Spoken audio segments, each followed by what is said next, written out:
buy this supplement and you're going to lose weight, I guarantee it. That's a fraud. I've just committed a fraud. I've deceived a customer into believing something is going to happen, and they paid me $15 and they didn't lose weight, and that's wire fraud. The easiest crimes to prove: wire fraud, mail fraud, money laundering. There's always a record. All right, today I've got a guy with me who spent 26 years in prison, and now he is helping prisoners transition out and be successful. He's consulting and helping business people out, learning from his own experiences and the things that he's had to go through in his entire life, and just helping people get to that next level. I've got Michael Santos. What's up, man? Super grateful to you for having me here. Yeah. So I want to jump into what you're doing now post-prison, but just to recap, what even got you there in the beginning? Yeah, so I'm a kid who made some really bad decisions, starting really young. By the time I was 20, I saw the movie Scarface and didn't look at it as an entertainment feature, but rather a pathway to fast chicks and fast cars and a fast life, and didn't work out so well for me. On August the 11th, 1987, I was arrested and charged with major cocaine trafficking.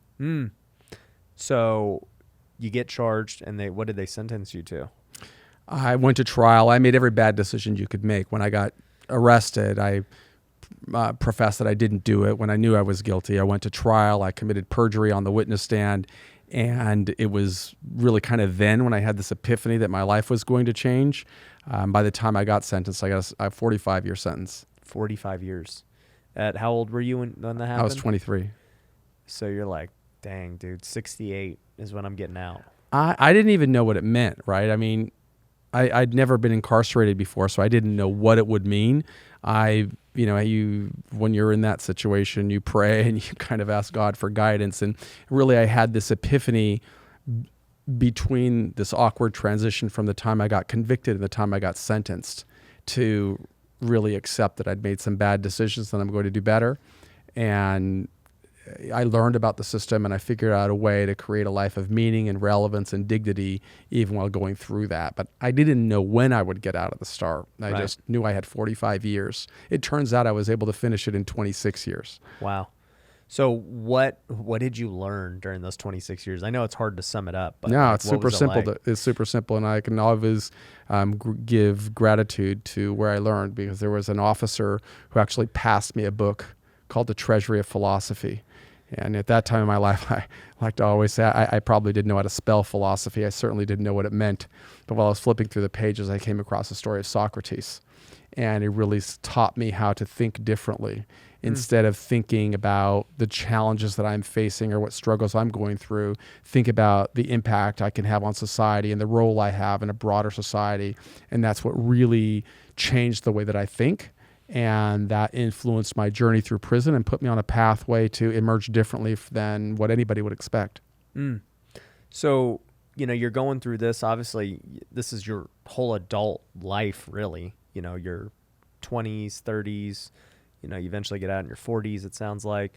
So, like, what was it like in prison, just, I guess, not knowing when you're ever going to get out and, like, dealing with the things they talk about in prison? And I just can't even imagine. Yeah, so I was really fortunate to have come across that book very early, even before I got to prison, when I was locked in a small segregated housing unit. It's called The Hole, during my first year. So I spent a year in The Hole. Okay. And reading this book and learning that it's not really about what's happening to me, but rather what I can do with what's happening. And kind of came up with this concept of okay, how am I going to figure out how to build meaning in my life, reconcile with society? And I had this three-pronged plan that one, it's really what Socrates kind of teaches you to do is you don't think about yourself, you think about the people you want to meet. And I would think if there's anything I can do while I'm in here that would cause people to see me not as somebody who trafficked in cocaine, but rather how he responded to it, I would build confidence.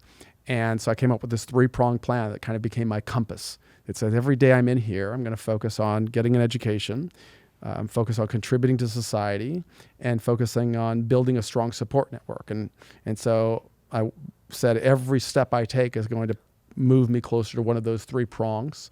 And that made all the difference in my life. So you're following this approach throughout these years. What was it like as you started to realize you might be getting out soon?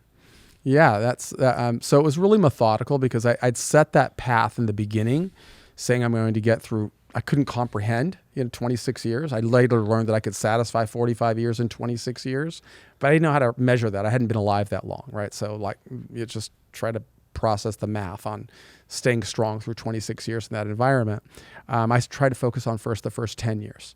And so the first 10 years, I said, I want to get an undergraduate degree. I want to become a published author. I want to build a strong support system. And then by the time I was in my 8th year, I had an undergraduate and a master's degree, and I was a published author, and I had a lot of really influential people that had become mentors and networking me, and they'd come to visit me. So that helped me change the trajectory over the next decade. And by the time I was in my 14th year, I had quite a few books out. They were used in universities across. This is all, of course, pre-internet. So it's when you have to get a literary agent and a publishing house, and my books are used in universities all across the country. So people are reading them, and I'm building my support network through that way. So by the time I was in my 15th or 16th year, I got married inside of a prison. They let you do all this stuff? Well, you've got to figure out ways. I mean, that's life, right? I mean, it's like saying they let you at 33 run a company that's got 100 people on. They let you if you can figure it out, right? And so you figure these things out. So by the time I was 15, in my 15th year, I had books that were used at Stanford, at Berkeley, all over the country. I had the most distinguished penologists coming to visit me. I was publishing a lot. Students were writing about me. The internet starts to come on. Students are researching me. Starts to get publicity. I get married inside of a prison. I support my wife while I'm in prison. And always it was. So you were making money from the books and stuff while you were in prison? Yeah. Yeah, I'm the only guy who got out of prison and had to take a pay cut. That's one of the things. I took a pay cut coming out of prison. I supported my wife in prison. She became a. How'd you guys meet? I'm curious about that. Yeah, so by writing, right? So you're inside of a prison, the walls around you, you can't see over the wall, and you figure if you can't figure out how to put words into sentences and sentences into paragraphs, you're kind of stuck in there. But if you can figure out how to communicate, you can transcend those walls. Yeah. And so by writing, millions of people would get to know who I am because these books are used and required reading in universities. And so students started to write, and there's really kind of a funny story of how we met, because we actually met in the 5th grade. Carol, I met her in the 5th grade. She was a good girl, and I was clearly not a very good boy at that time. So she had the good sense to stay away from me. Yeah. But we graduated from the same high school in 1982, and some student that I don't know who it was researching my work online at that time, or I guess you'd call it AOLing it at that time, or whatever it was, however you searched. And he found that there was a high school reunion, and he wrote a letter that said, "Is this the same high school where Michael Santos graduated?" And she said, "Yeah, why are you asking?" He said, "Well, he's in prison." And I was just curious, and that prompted her, because she was coordinating our 20-year reunion, that prompted her to write me a letter telling me that, I didn't know you were there, and, how did you do this? I really hate drugs. I can't believe you did all this. But started out that way, and, develop a correspondence, and so you guys were pen pals? Started that way for like about 7, 8, 9 months. We started visiting. She'd fly to visit me. She was living in Oregon. Where were you at? New Jersey. Oh, wow. That's a long travel. We fell in love, and she said, I want to be with you. Well, I was already an author, and there were revenues that would generate from that. So I said, well, I'll give you, and I made money in prison, enough that I could take care of her. So I told her that we'll build this life together, and we started, and we had to figure out, okay, what are we going to do?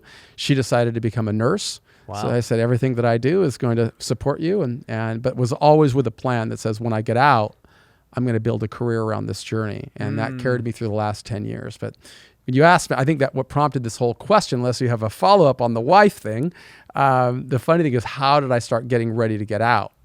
That was that question that prompted all this. Question. Yeah. And so, but that backstory kind of gives you the reason, because some of the lessons that I learned in prison, you don't have leads, you don't have a sales team, you have to create everything, you have to close your own deals. Right. So you had to close the guards on saying, hey, we're going to get married, like, let's make this happen. Well, way back, no, you kind of got to go back before then. I mean, had I not been an educated man and had businesses set up that I set up from prison, earned money from prison, I would have never attracted a person like Carol to come into my life, right? Yeah, so 100%. the start starts from the very beginning. It's kind of like you've got to sow that seed and grow stronger in incremental stages.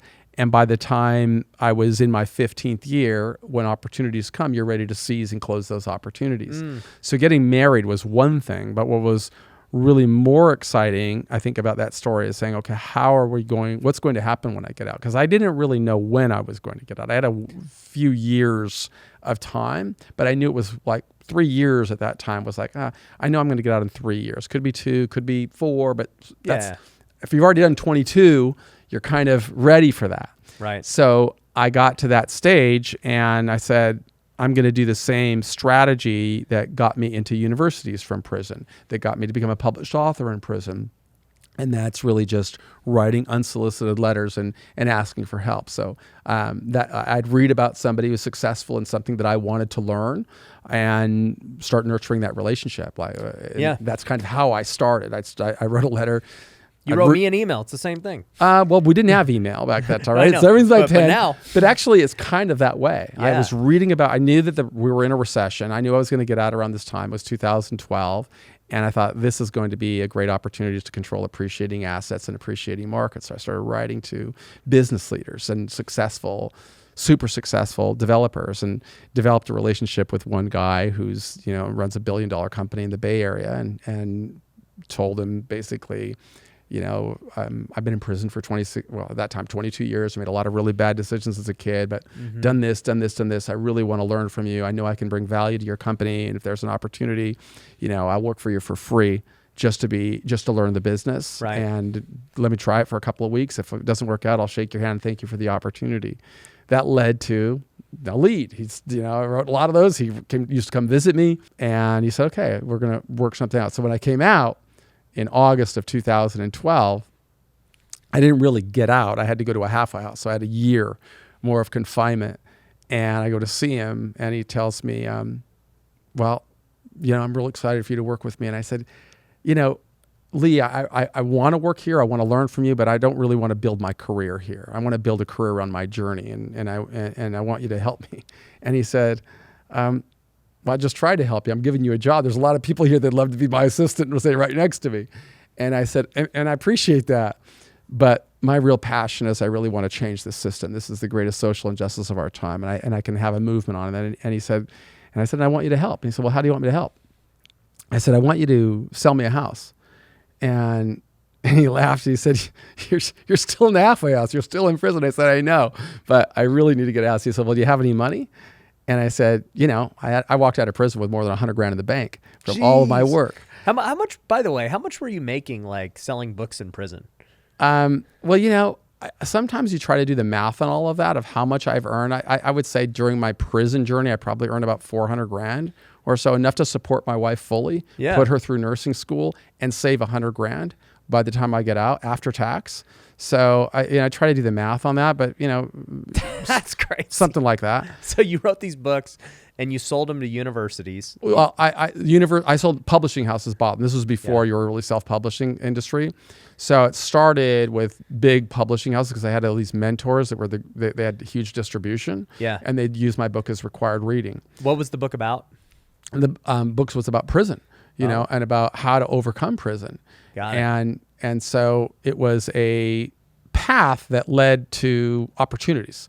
When I got out, I had some money, and that's what I told Lee. And I said, I got some cash, but I don't want to use my cash because I'm going to need it to build my life. Yeah. And he laughed at me and he said, I have this here. I'm going to grab over here. My wife had given me one of these when I got out of prison. Yeah. Right. And I remember putting it to my head and saying, this one's broken because there's no dial tone, right? There was phone. That's how phones worked when I got out. Yeah. But since then I'd learned it and I'd started these apps, Yep. And so when Lee said, do you have any money? I said, no. He said, do you have any credit? I said, as a matter of fact, I do, because I'd found that there was Credit Karma on here. And I click on to Credit Karma and I showed him, look at that.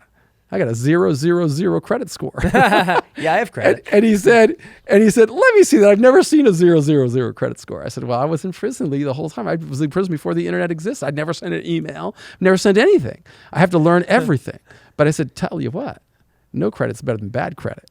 And then I said, look, Lee, you're a guy that's made hundreds of millions of dollars. Your business does $1 billion a year. You invest in things today based on what they're going to become tomorrow. I said, don't look at me for who I am today. It's going to sleep in a halfway house tonight. What am I going to be in 5 years? You were always a sales guy, dude. I can already see it. I love it. If you can do that, Lee, if you can see me that, then I said, I want you someone else. And that's exactly what he said. He said, look, I'll sell you the house. He said, I tell you what, I can't sell it to you cheap because it'll ruin my comps, but here's what we're going to do. He said, I don't have to pay a real estate commission, so I'm going to put that toward your down payment. He said, and I want, if you could stay that motivated while going through 25 years in prison and still be in the halfway house, I need you to go talk to everybody on my team. I'm going to pay you $5,000 for every one of these presentations you make. I'll put that towards your down payment. And that's how I got started in real estate. Wow. In 2 days out of getting out of prison. 2 days. In 2012, where are you going to find a better market than buying a house in San Francisco Bay Area in 2012? And he's still my partner. I mean, I've done $10 million in transactions with Lee. One of my closest friends.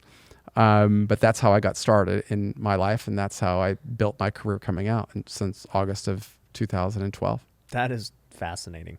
I'm also curious, before we jump into what it was like after prison, what was it like being married for 10 years? Like in prison? Yeah. Yeah, I've been married 20 years now. But I tell my wife sometimes that says, you might want me to go back because I'm so driven out here that it was so easy. Like, it was really get away structured from you for a little bit. So it was really amazing. How often did you guys see each other? She moved wherever I moved. So she moved from Oregon to where I was in New Jersey. Yeah. She'd visit me every day. Oh wow! So every visiting day. I should qualify that. So that was several times a week in New Jersey because it was a higher security. I mean, I started in high security, went to medium security, low security. Yeah. She married me in low security, and then after we were married for about like a year, they moved me to a minimum security camp in Florence, Colorado. And so then she had to move there. That's when we decided to become nurse because it's pretty expensive to move her back and forth. And so I just told her, I said, look, I mean, we only have so much capital. We have to make sure you're going to last this journey. What would you like to do? And she said, well, I could become a nurse. And so I said, great. And that's what we started. And so all the money I earned went to pay for her to go to college and go to from every stage, CNA to LVN to RN, that she became a master's of nursing. That's crazy. And she did that for several years until it was just last year she started working full time with me. Wow. What did the inmates think of you? Like they had to know you're like the rich guy. Like what did they think? I mean, I don't know that. I mean, I lived in prison. It was different, right? So in prison's a very different world, and I was somebody who I never had a single altercation in 26 years with anybody, because I would try to help as many people as I could. Yeah, I really you weren't causing drama. I don't gamble, didn't do drugs, didn't drink. Was totally obsessed with getting an education and then preparing for success and building a life. And so I had great relationships with the other people in prison, regardless of where I was. I had great relationships with staff. I mean, there's a funny story now because I'd go to the Hole a lot for writing because I was an author, and they don't really like you doing that in prison. Really? No, they don't. I mean, prisons were meant to be kind of isolated and closed. They don't want society knowing that world. And my world is not in any way sensational what I write about. I write about what could we do better as a society to help people come home successfully. But I had success. So I'm reviewed in the New York Times book review. I'm reviewed in the Los Angeles Times book review, Kirkus reviews. And so staff would know. And some staff would lock me in the hole. I would always prevail. But it's very funny. The story is funny of what I do now because prison administrators are now my clients. And my biggest advocate and champion is actually, so now he's a really senior level an executive with the Bureau of Prisons. But when I knew him first, he was a captain in a prison, and he locked me in the hole for doing what it gives me purchase orders to do now. That's funny. So you get out, you obviously do a creative finance deal, get your first house 2 days after leaving prison. And then what happens? So the first transaction, I mean, I had built a career in prison. There was no internet when I went in, But in 1999, I'm reading about the web. I'm reading about how important it's going to be to society. And through relationships, I was able to launch my first website from prison. So I'd never had access to the internet, but I'd read about it. And I was an investor in the market. So I'd read about technology, but learning about the web and technology by reading books is kind of like learning how to play baseball by reading books, you right? gotta go play. Doesn't make me a baseball player. And but I understood I have to have a presence. And so we started building michaelsantos.com, what is michaelsantos.com right now? And I was documenting the story of how I'm building and what I am doing. And all of that to me was going to help me overcome challenges I expected to face. When I came home, by the time I came home, I had a strong network of people. And I got a call from the editor of the San Francisco Chronicle when I was during that same first week. And he said, "Hey, we've been following your story here at the Chronicle. We kind of like to publish what it's like to have been in prison for so long and come back to society. And would you do a profile?" I said, "Sure." And that profile I got out on August the 13th, 2012. We did the profile. It was published on Thanksgiving weekend of November of 2012. And it led to a series of invitations and starting to speak. And I had a lot of relationships with great universities at that time. But I got an invitation from San Francisco State. And when I went there, it was the first time I'd ever stepped foot on a university campus, ever. And after I'm presenting the whole story, they asked me if I wanted a job. Remember, I'm out for like a week. Right. And I'm thinking they want me to be a janitor or something, which I didn't need, but I thought it was kind of them to ask. And they said, "No, we want you to be a professor." And I said, "That's all it takes? You just get out of prison? You guys offer the job to be a professor?" And he said, "No, the truth is that when I was in undergrad or grad school, I used to have to read your book at Stanford. Wow. And so I've known about you for 10 years. And then I saw the article in the Chronicle. I didn't know you were in the Bay. And so I invited here. And if you want to be a professor, we'd love to have you. You could teach from your books." And that led to me becoming a professor at San Francisco State for the first year. Wow. And while I'm doing that, I'm simultaneously starting in real estate, not flipping houses, but acquiring them and then putting tenants in them and then, that business. But I was also building this digital business of creating courses that I wanted to distribute to prisons and jails across the country. And that is really what I have been doing since I've come home. Wow. So what does your business look like today? I mean, I know you have, I think it's a nonprofit that's just helping these inmates develop skills and everything right now. Well, I have nonprofit, but the nonprofit really serves a purpose for indigent people that don't have resources. I try to give them more, right? Because they don't. The people don't pay. It's the institutions that buy annual licensing agreements from. Got it. Okay. So my business is about creating a lot of digital content and then selling. Like every state prison in California is a client. The Federal Bureau of Prisons is a client. A lot of jails are clients, and they'll pay an annual licensing fee to distribute my primary course, which is Success After Prison. And it comes with, it's like a 100-hour course with digital videos and audios and workbooks and self-directed stuff and several books that come with it. The nonprofit, and that is part of my regular business. The nonprofit is something that I do for indigent people and for things that the state can't afford. So I try to bring in new content every day into prisons across the country. And so that means I don't only want them to have stuff that they're learning from me. My story and my business model is not really about me. It's about what are the characteristics of success? How does a successful person think? And it's like a 10-module course, and anybody who's successful, I would pretty much venture, follows this same path. What's the path? What's some of it look like? So it's really simple. It's lessons that I learned, really, I'd love to say I developed it, but I really learned it from Socrates. To be successful in anything, you've got to first of all define success, right? I got to know what it is. If I don't know what it is, I don't know how to get there. Right. So I got to define it first. If I want to be a successful realtor or a successful baseball player, I got to know it. I got to see it. I got to breathe it. Right. Second, Now, so there's a module on that. That module encompasses 10 hours, workbooks, and so on and so forth. Second module is if I know what I want, I got to take the next step. And that's become very goal-oriented and have very clearly defined goals of what do I have to do, specific, measurable, action-oriented, realistic, time-bound, that whole SMART goals concept, right? Those are the prerequisites to the course. You got to go through those first. Right. If I can go through those two, then I can embark upon the proprietary course, which is the straight A guide. And that is number 3 module. You got to have the right attitude. You can't do this fake your way through it. You can't do it because you want an extra bowl of Wheaties or the prison to let you out early. You got to really, really want it. Right. And 4, you have got to see yourself in that role. You know, I was in prison. I always saw myself in the role that I'm in right now. And it didn't matter that I was in prison for 9,500 days. I knew when I got out, I was going to crush it. 5, you got to take action. You can't talk about it. You got to be about it. And so it's about these little incremental action steps that'll get you there. 6, you got to hold yourself accountable.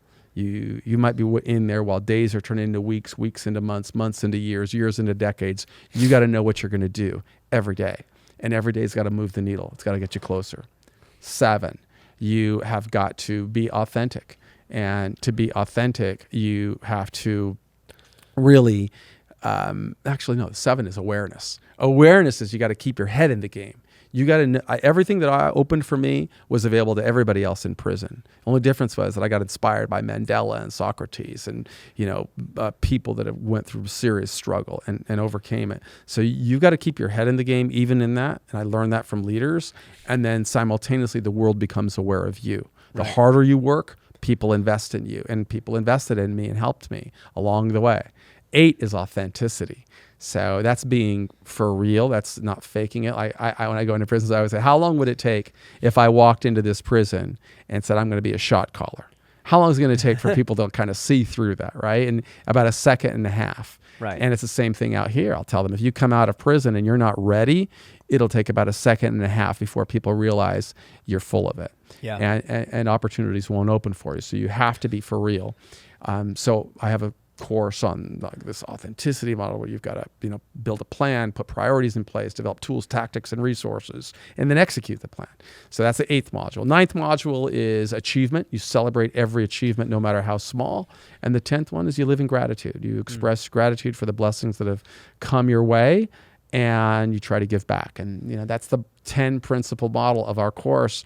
And all of the courses that I create, whether it's interviewing successful people, they all kind of have that story, right? And that's what I've learned. Stephen Havett wrote about the 7 habits of highly effective people. Yep. Really, this mind is really just showing what I learned from leaders like that and putting it into the context of the justice impacted person. No, I love that. I totally agree. I mean, just hearing a bunch of those different principles, just looking at my life and many that I've interviewed on this show, yeah, they all emulate those different types of things. I mean, people are extremely, they have a lot of gratitude. Many of them are authentic. They're not trying to be something they're not. They embrace it. They're taking action. They're being confident. They're doing all these things. And it's stuff that doesn't happen overnight. At the end of the day, to become better at confidence and everything else, it takes time. To be better at being authentic, you can be authentic for a day, but an overnight success is always 20 years in the making. Exactly.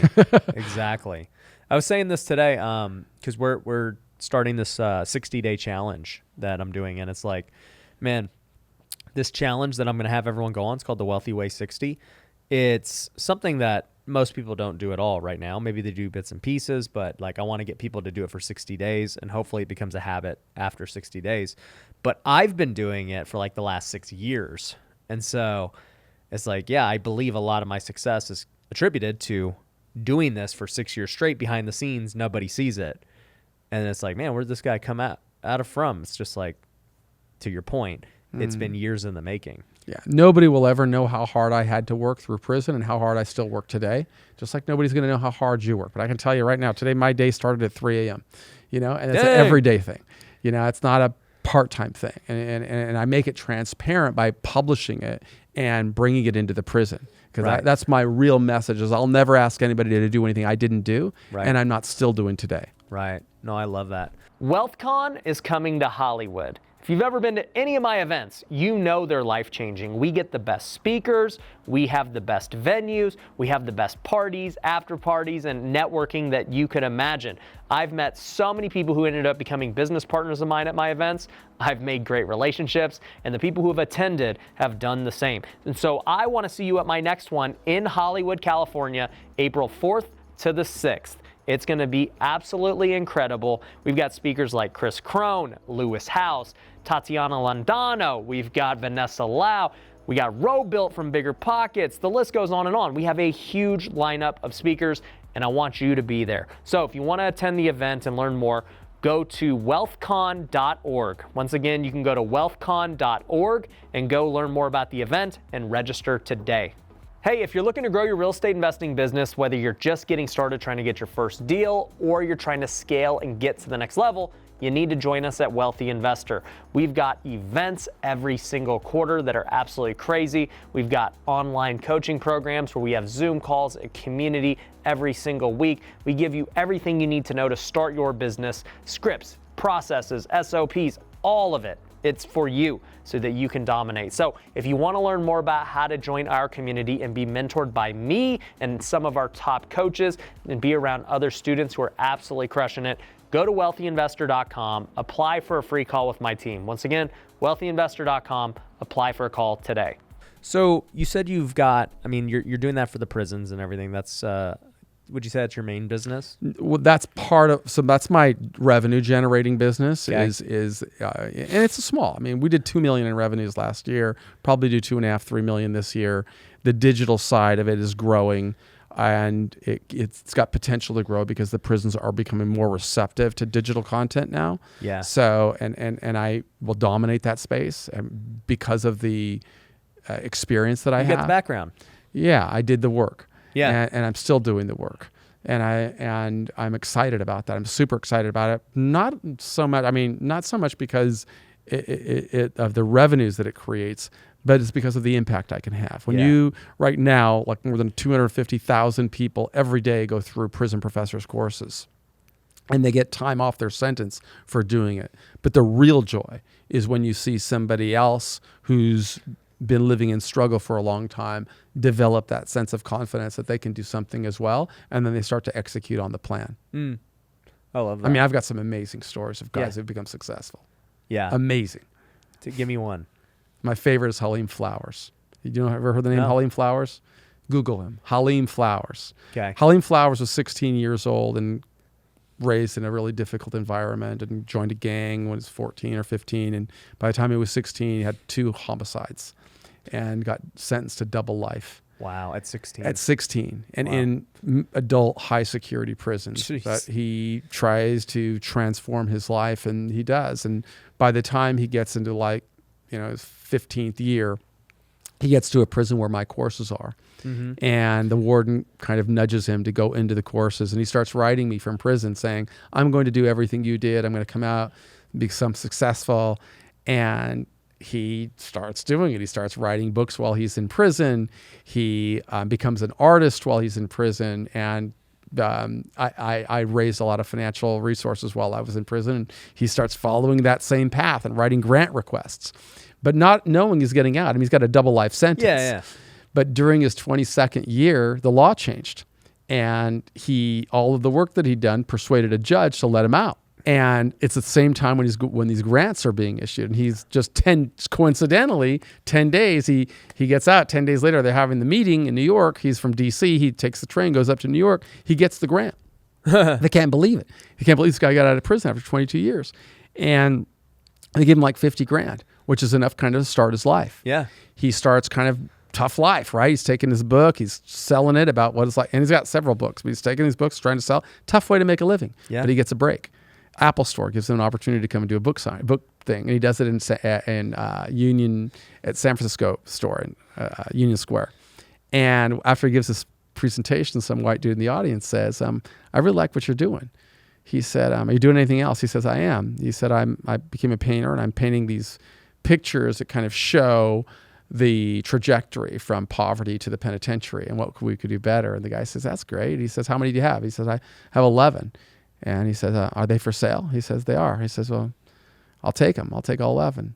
And the guy, and Haleem says, well, they're $2,500 a piece. He says, that's all right. I'll take them all. and then he says, you're in the Bay. You like basketball? Haleem says, yeah, I like basketball. He says, you want to go to the Warriors game with me tonight? I said, nah, I don't want to go to the Warriors game. He said, why not? He said, I don't like the Warriors. The dude says, well, who do you like? I like the Lakers. He said, all right, Lakers are coming in about 2 weeks. He said, why don't I fly you back out? You stay at my house. We'll go to the Lakers game. Mm-hmm. Haleem says, yeah, I can do that. He said, cool. He said, by the way, I own the Golden State Warriors. But he gets better. Lacob. He gets better. Yeah. He says, comes to his house. Haleem's praying in the morning, and it's the first, you're in prison, you don't see water, right? I didn't see water for 25 years. And he said, I'm sitting here and I'm in this guy's house in San Francisco Bay, and I'm praying and I see this body of water so close to me. I start to cry. I'm so emotional from it. He said, we go to the game. And the guy tells me, I want you to know, this is Billionaires Row right here. Everybody here is the top of their game. There's athletes out there, they're the best in the world at what they do. He said, I'm telling you this because I don't ever want you to be intimidated around these people. He said, you went through a double life sentence and you came out strong and you're doing well. He said, I want you to know I'm a businessman. I'm not a charitable man. I didn't buy those paintings at a charity. Yeah. He said, I believe you're going to be more valuable in the future than you are today. And I bought those as an investment. And I want you to go on and make your way. And in his first year, Haleem Flowers sold $1 million worth of paintings. Wow. And now his paintings are selling for $100,000 a pop. Wow. And the Queen of England, the former Queen of England, bought one of his paintings. I mean, just celebrities buy his paintings. He'll be the next Malcolm X. He's really incredible. He's only been out for a few years. He's got his own NFTs. His paintings turned into NFTs. Wow. Their backpacks, their tennis shoes. He's got a clothing line. Wow. He's got everything. Incredible. Making it happen. He's making it happen. And he'd been out for 2 or 3 years. And what he tells me is he says, I want you to know, you inspired me all. He said, you're not the real hero of your story. He said, Carol's the hero.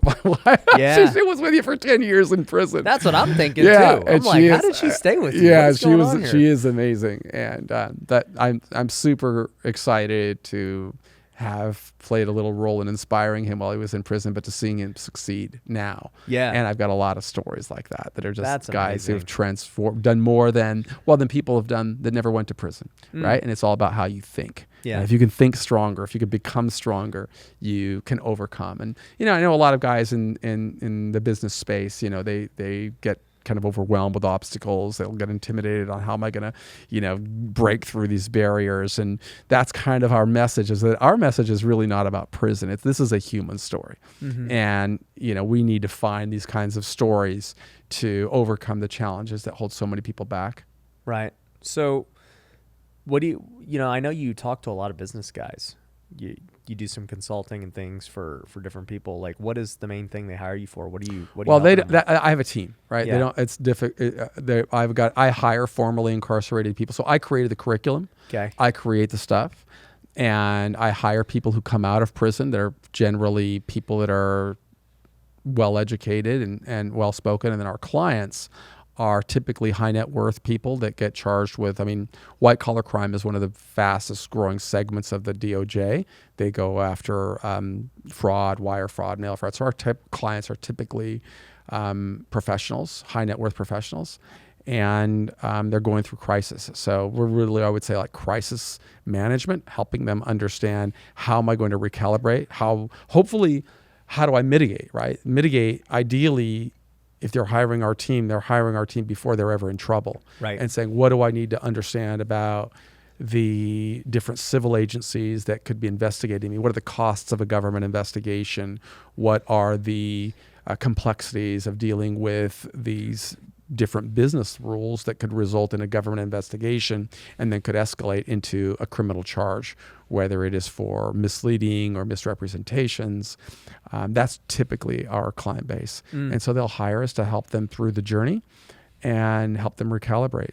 They've got a lot on the line. Yeah. It seems like that stuff is happening just more, like you said, more and more frequently, just with social media and all this stuff. Yeah, big government results in big investigations, and people don't really understand the costs of those investigations, nor do they understand what can I do to avoid them. Right. Right. Like, you have 100 people working for you. Mm-hmm. You're an honorable guy. You're full of integrity and honesty and transparency, but you don't know what 75 people are saying on the phone. Yeah. You don't know that.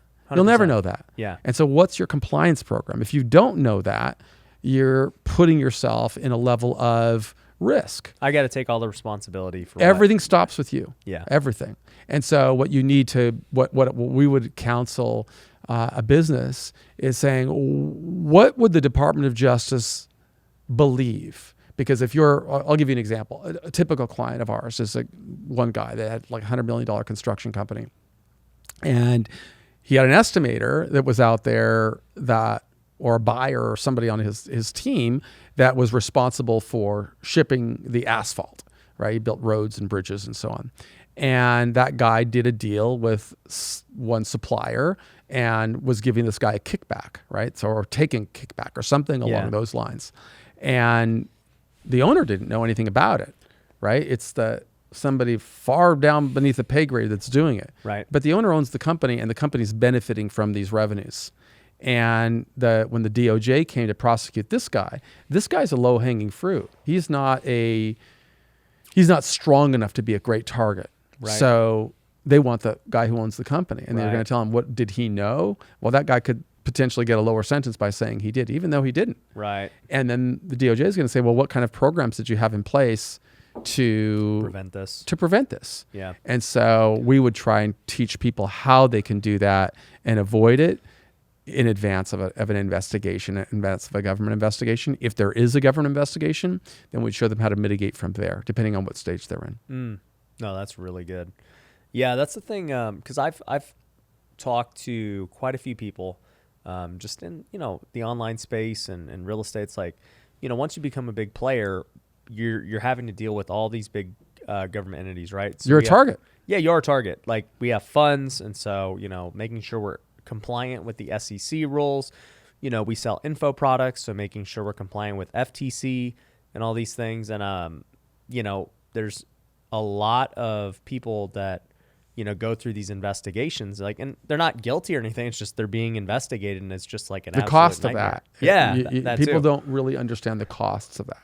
The cost of that investigation could easily go into the seven figures. Right. Easily. Yeah. But what's worse is a lot of times, if you're an entrepreneur and a business leader, you're used to facing obstacles and challenges and going through them. Right. But what you're not used to is facing a government investigation. And many of our clients are billionaires, literally. Multi-billion-dollar companies have general counsels on staff, and yet they're still in their heart an entrepreneur. Right. And so when they get questioned, they may make a response that is digging them in deeper. And that response can lead to then a criminal problem, because there are implications to how you speak to an investigator. You don't ever have to talk to an investigator or the government, but if you do, you'd better tell the truth. Yeah. Tell the truth and get counsel. And you should always have counsel. But even if you have counsel, when you're telling the truth. Right. And so it's really important, and people don't really appreciate the consequences that can follow, and the collateral consequences that can follow for somebody who gets charged with a crime. If somebody is charged with a crime, particularly if it's a white-collar crime, the collateral consequences are extremely severe, such as financial institutions will tell you to get your money out of our bank. And where do you go? How do you live in the world without a credit card, without business? And so it's there are so many challenges associated with this that it leads to a lot of opportunities for our company. It's crazy. So just going, in general now, what would you say to business owners today? Like, you have a lot of conversations with these people. How can you help them today based on your experience? Well, I would say you've got to help yourself. That's the main thing you've got to do. Is you've got to learn first. I've got to invest in myself first and in my company first. And I've got to say, what are the risks, right? What I would look at it. I would tell somebody, I said, if you've got a successful company, now is the time to start putting mitigation strategies in place. Now, don't do it later. Right now. If I were an investigator and I came into this office and I questioned you about somebody else, what is your plan? What training mechanisms do you have in place to protect against fraud? You can use the buzzwords and say, I need to know about the FTC Act. I need to know about the SEC. I need to know about representations and so on. But what have you done to demonstrate, I put a policy in place to protect against this? What kind of training, what does your training look like? Do you have a training program when you're responsible for 100 people who are speaking out to 50 people a day? What is the scale of that? Right. And what policies do you have in place on that? Then second, I would say, what are your punishments? What is your policy for self-reporting? Effectively, what the government wants to do is they want to turn every citizen into an ambassador of the Justice Department. Right. So if you see something, say something. Do you have that policy in place? Is compensation tied to training? Is there some type of a sanction associated with when you find that somebody inevitably violates your compliance programs or something like those? The more you can build on that to document it, the stronger you are. Right. And the sooner you do it, the better you are. Yeah. And that's something we for sure have to do better of. Just because, when you're a small, scrappy entrepreneur, you don't think about these things. Of course not. You're just in growth But here's the mode problem. Yeah. I'm an attorney for the government. Do you think I went to Stanford or Harvard Law to become an attorney for the government? No. This is a stepping stone. And that stepping stone means I want to go to Quinn Emanuel. I want to go to Skadden Arps. I want to go to a big firm that's going to pay me $1 million signing bonus and let me bill out at $1,200 an hour. So what do I have to do to get there? I got to bring a guy like you in. You're a target. You're a trophy for me. Right. Okay. So if I got a guy that's doing something wrong, I'm not, of course, implying that. But if I'm a government attorney, I'm after a victory. Right. And a victory, it's no different from any other business, right? I always want to say, we've got to think about it from the perspective of the other person, not from our perspective. And we're naturally predisposed to say, I didn't do anything wrong. Or I don't care if you did anything wrong. The question is, are you protecting yourself so that nobody else, or if somebody accuses that you've done something wrong, do you have a plan? Most people don't have a plan. Right. And they wouldn't know why, because they've never been in trouble and they're going through life saying, I'm not a criminal. I didn't do anything wrong. I'm an honest businessman. Great. But you're making $2 million a year. And people are upset with that, right? We're living in a society where there is this stratified society, and I believe in playing defense, and saying, understand, how do you protect yourself early? And there's nothing wrong. If you're an honest businessman, you want to do that anyway. Right. The problem is most people don't know. I better deploy. And at the end of the day, if you're doing $10 million a year to invest in compliance, it's a rounding error. The problem is a lot of people don't do it until they're getting that knock on the door. Mm-hmm. And then they can't demonstrate, they don't have the mitigation thing, the backstory. You need that backstory. And that's why you're saying, start early, before you're ever a target. Yeah. Use it in every single thing that you do. Like a great compliance program. What does best in class compliance looks like? It's going to start from the beginning. I'm going to have an org chart where every position is defined of excellence. What does excellence look like? I'm going to have how do leads come in? What does my marketing say? Does it comply with everything? Have I put my stamp on it? Have I trained for it? Mm-hmm. Have I demonstrated excellence? What does the comp plan look like? How is it associated with compliance? What is somebody supposed to do if there is something wrong? Do they get punished? Does there a career block if I do that, or am I rewarding them for being honest? It's this investment in honesty pays me huge dividends, and that's one of the revenue streams of our business, is helping businesses understand become that. more compliant. Yeah, and just preventative from any protective. Protective. Yeah, but I frankly I think it's good business. Yeah, it is. Yeah, because nobody's really thinking about that. I can control what I say. Yeah. I can't control what 100 people are saying. Right. I can train them. Okay? I mean, it was the same thing in prison. I can control what I do in prison. I can't control what the other 1,000 people in there are doing. So I got to do it. What does Stephen Covey say? Seek first to understand, then to be understood. I want to understand this environment, and I want to understand who would look at me as a target. Right? Would they see me as I see myself? Probably not. Mm-hmm. Okay, I'm a guy. If I'm a guy that's making more money than they can even comprehend, there's some envy sometimes, and there will be a body, an ecosystem that's built around bring them down. Not because I'm after justice, I'm after my own career, and that's how I advance. At least that's what I found. Yeah, and I just think that's a good defensive mechanism of having really good contracts, really good compliance, really good transparency, and then training our team on it. Yeah, I remember. So we're in the education space, and there was a couple of big companies that got popped by the FTC for, just whatever, false advertising. Every day. I mean, Yeah. that's a great educational tool. I would, that's a great compliance program. Let's look at those companies. What did they do? What approximates what I do or could be doing? What can I do to prevent it?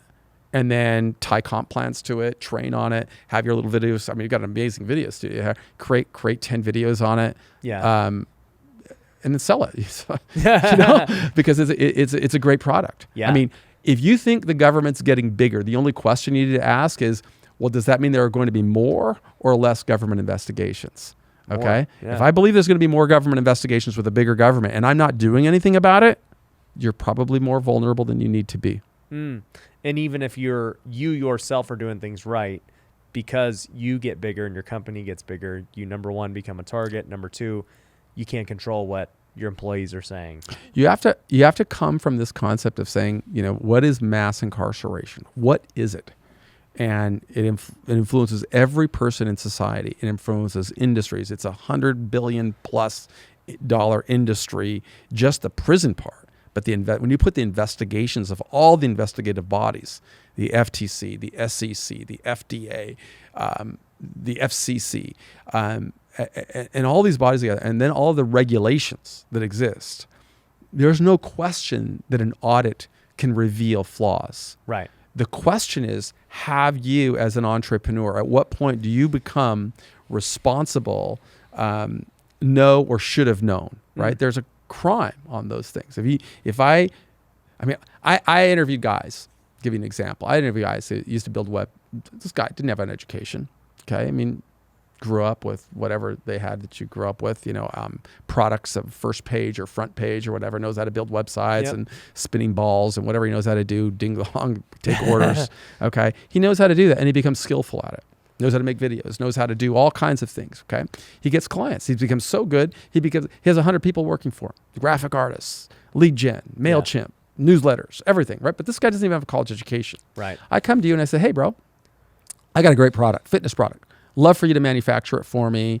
Here's the bottle that I want. Here's the label. Can you design it, make it pretty snappy? I want super good colors on it. Guy says, sure, we can do all of that stuff. Right? That's his business. Okay. And I hire you, and it's a good sale, right? Because I'm a player. I've got some capital. Yep. I want to go into the supplement space, and you build it. Right. I get popped by the FDA for misbranding. I say it's going to make you lose weight. It doesn't lose weight. Okay. The supplier, right? What do you think the government's going to say to me? Who made the bottles? Jim Stevens' web design. I go see Jim Stevens' web design. Did you make these bottles? Yeah. I'm not gonna lie. I made the bottles. Yeah. I put the labels on. Did you make the web page? Yeah, we built the web page. Did you do this? Did you do this? Did you do that? Yeah. Did you know that this was not FDA approved? And you wrote on there FDA approved? I said, well, I just got the copy from him. I just put what he said. Knew or should have known. Yeah. Yeah. Basically, bad investigation followed by a prison term. Wow. So you're saying ignorance is not an excuse? No. No. That's we have a body of laws and citizens. Part of the social contract is you should know how to follow them. Now, if you were a one-man operation, little different than if I've got 100 employees. And that was his problem. That's why I walked around the track with him in prison. Yeah. They're like, better. You're a sophisticated business You guy. should have. And he said, I didn't go to college. I know how to build a web page. Right? I found out how use Microsoft or Apple Mac, right. and InDesign and Adobe Photoshop, and that's my business. Right. But makes that's sense. not going to stop you. That's not going to keep you out of prison. No. It's funny. They always say that school doesn't teach you the things you need to know, like, whether it's business tools, budgets, and finance, but, compliance is another thing that the white collar crime is probably the fastest growing segment of the Department of Justice. And government investigations, that's even bigger, right? Because not everybody goes to prison. Not everybody gets picked up by the DOJ. Yeah. But government investigations. What do you think is going to happen with SBF from FTX?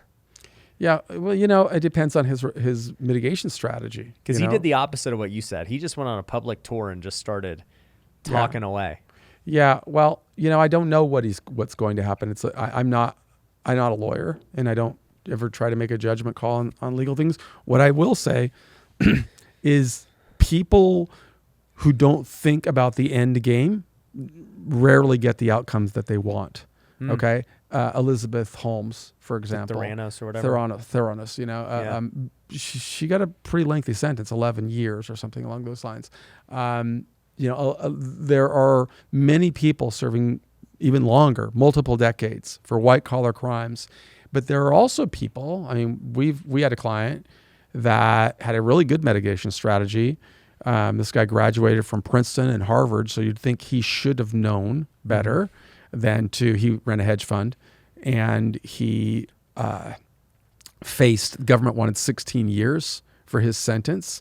But good mitigation strategies, making the right decisions very early, resulted in him getting 4 years. So 4 years is not easy for anybody to stomach who doesn't perceive themselves as being criminogenic. But when you're looking at 16, it's tough. I mean, I had a good friend of mine. He became a good friend. He was a client, and he's become a good friend. But his name is Scott Tucker. I don't know if you know the payday lending industry. Okay, yep. He's the founder of the payday lending industry. And it's a great story of how it started. All right. Okay.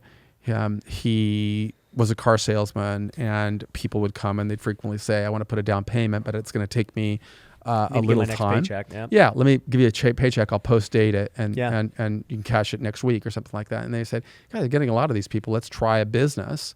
And so we put 300 grand together and put a little store up, payday lending, cash your checks now, get cash now, pay me next week. Right. And that was it. It was, give me a check. You put 30% on it.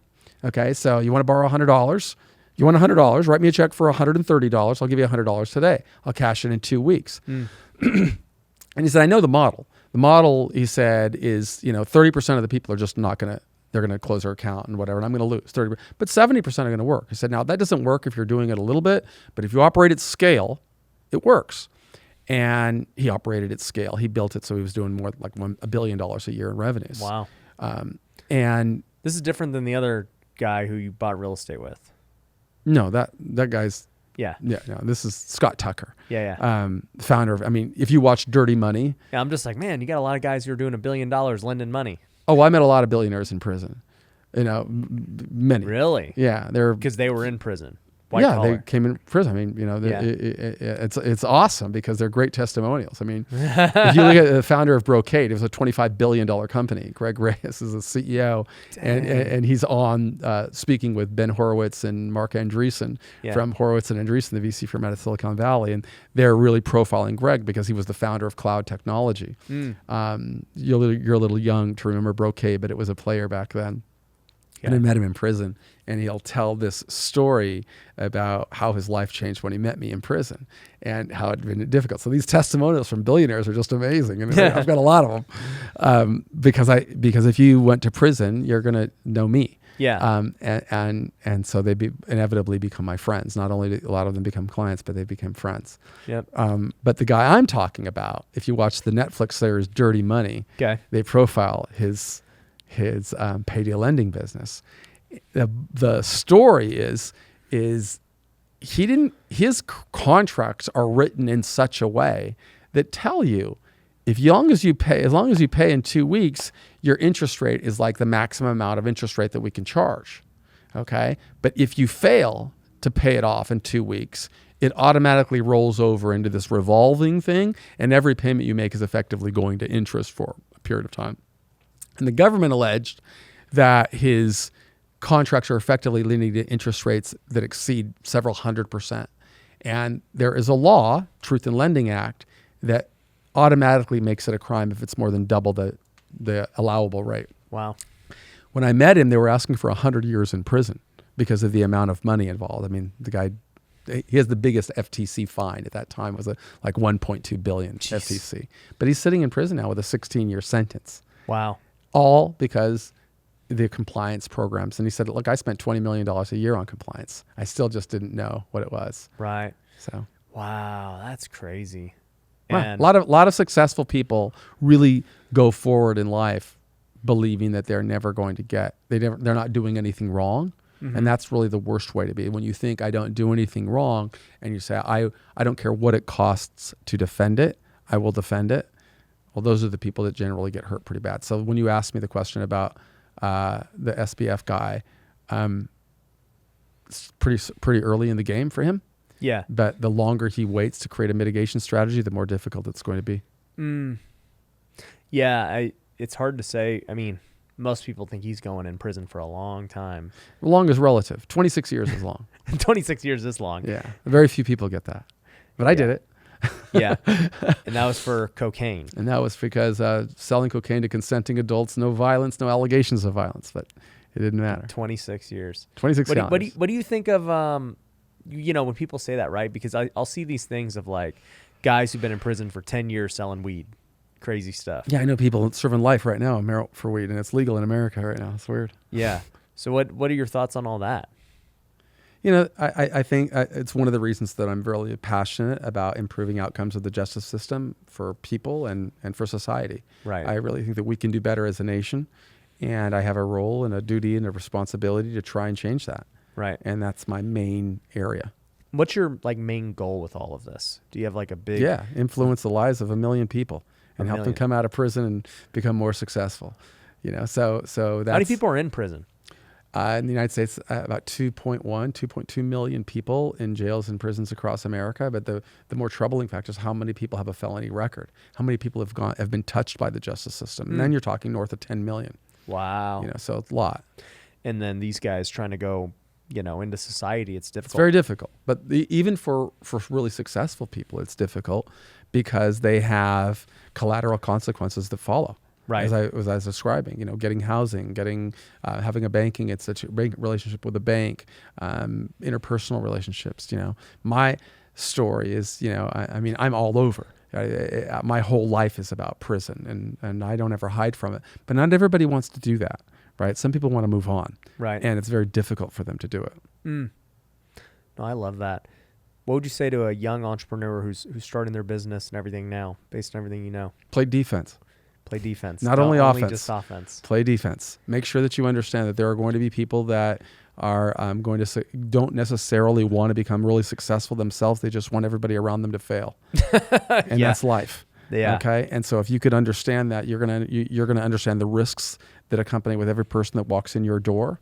That's either plotting, how am I going to get a wrongful termination suit, or how am I going to get, something like that. Employees, right? That's all the start of an investigation, and say, okay, what's your defense? What do you have in place? What is your compliance program? If I'm starting a business, it's not only about getting leads. It's really important. It's not only about closing deals. It's also about execution. And execution is something about delivering an honest product to your customer, but also having everything in the back of the house in order, that God forbid if somebody wants to target you or malign you or damage your reputation, you are prepared. And there are a lot of people that sadly are not prepared. And they leave themselves vulnerable not only to the people that they bring into their company, but to their competitors as well. No, 100% agree. For me anyways, I've always been a guy who's always just thinking on offense and, just trying to do everything I can with integrity and, let the chips fall where they may. And in a laissez-faire government, that's okay. Yeah. But in a big government, okay, where you have, I live in the People's Republic of California. That's definitely, you better be careful. Okay. You've got to have really good compliance programs in place and say, I understand my business and I understand how to protect my customers. Yeah. And I have to protect myself. Yeah.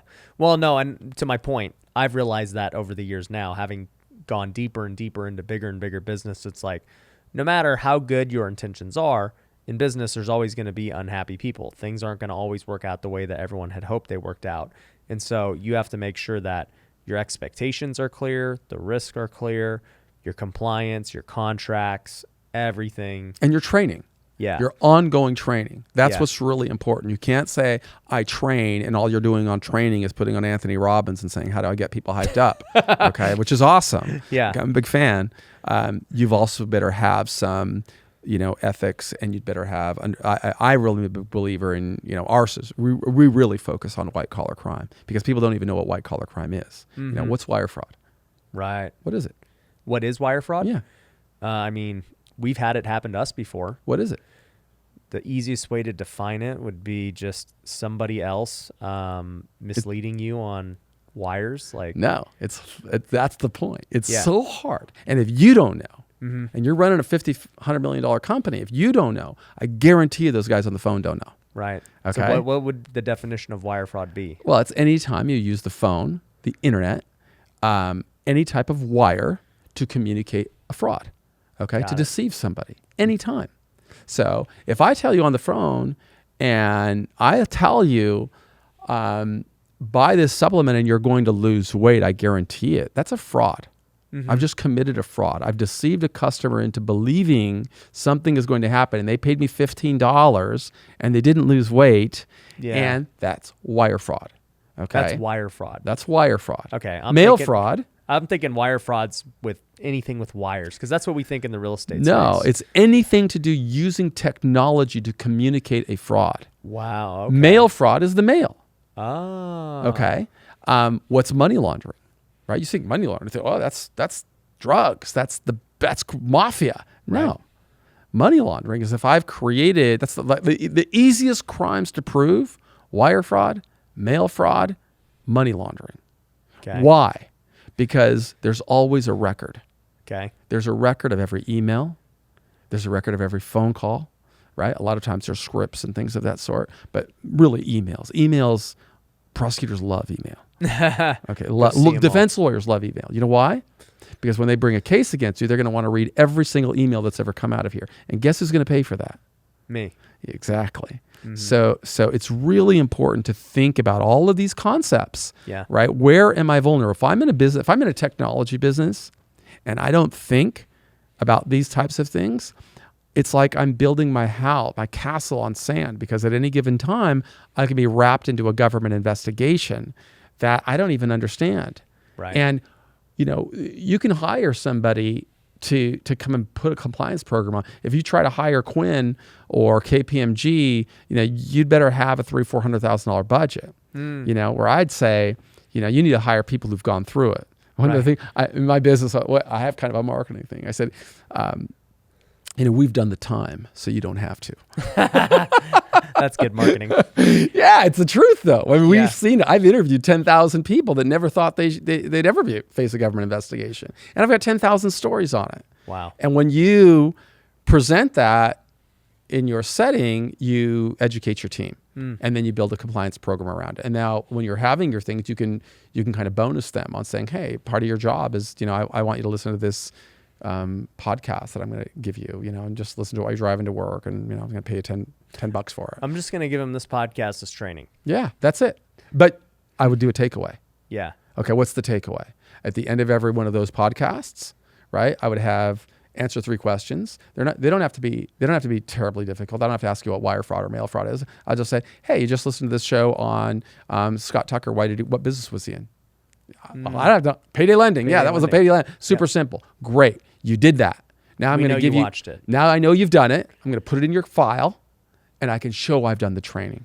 Yeah. There's a certificate. It's going to be QR based. Okay. You went through it. I can't give it to somebody else. It's QR coded to you, right? You've got to have that kind of transparency and record that you did it. And that way, if the government, God forbid, should ever come and give you an allegation or something, they say, oh, time out.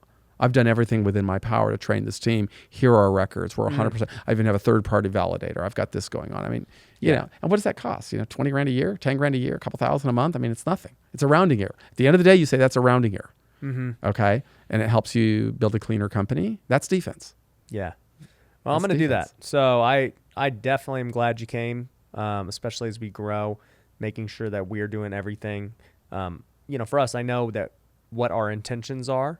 But at the end of the day, like you said, you still have to play defense well beyond that. Having good intentions doesn't matter if you can't, like you said, have a record of proving it and compliance and all that stuff. So I'm going to make our HR person watch this right now. Sweet. And develop what we got to develop. HR is important. Yeah. Well, Michael, bro, it's good to meet you. I appreciate it. Love what you're doing with, all of these things with the prisons and the nonprofits and helping business owners play defense and be more compliant. Can I see your book again? Yeah. Let me see it. Yeah. So the super cool thing about it, The Wealthy Way. Right? Yep. I got it here on camera.